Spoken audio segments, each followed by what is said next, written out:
Tie breaker যেন নির্দয় এক খেলা। ভাগ্য কখন কার পক্ষে দাঁড়াবে, কে হঠাৎ নায়ক থেকে খলনায়ক হয়ে পড়বে তা বলে দেওয়া দুষ্কর। ভারতের অরুণাচল প্রদেশের ইউরোপিয়ার গোল্ডেন জুবিলি স্টেডিয়ামে সাফ অনূর্ধ্ব-19-এর ফাইনালে সেই বাস্তবতা চোখে আঙুল দিয়ে দেখল বাংলাদেশ। অনূর্ধ্ব-19 সাব চ্যাম্পিয়নশিপের রুদ্ধশ্বাস ফাইনালে স্বাগতিক ভারতের কাছে টাই ব্রেকারে 4-3 ব্যবধানে হেরে রানার্স আপ হয়ে থামল মোর্শেদ নাজমুলদের অভিযান। প্রথম মিনিটেই ভারতের সিঙ্গামায়ুম স্বামীর দুর্দান্ত ফ্রি কিকে গোল হজম করে পিছিয়ে পড়ে বাংলাদেশ। তবে খেলার গতিতে হার মানেনি গোলাম রাব্বানির শিষ্যরা।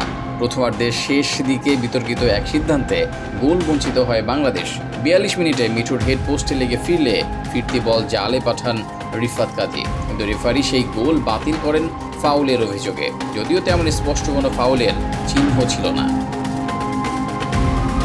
দ্বিতীয়ার্ধে ম্যাচে ফেরার জন্য মরিয়া হয়ে ওঠে বাংলাদেশ।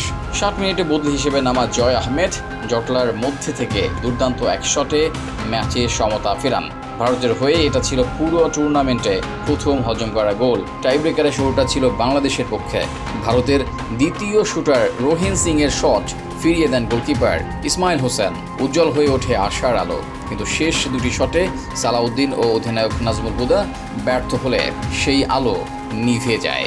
ভারতের খেলোয়াড়রা উল্লাসে ভাসেন আর বাংলাদেশি যুবারা মাটিতে বসে কাঁদেন। চোখের জলে ধুয়ে যায় স্বপ্নের ট্রফি।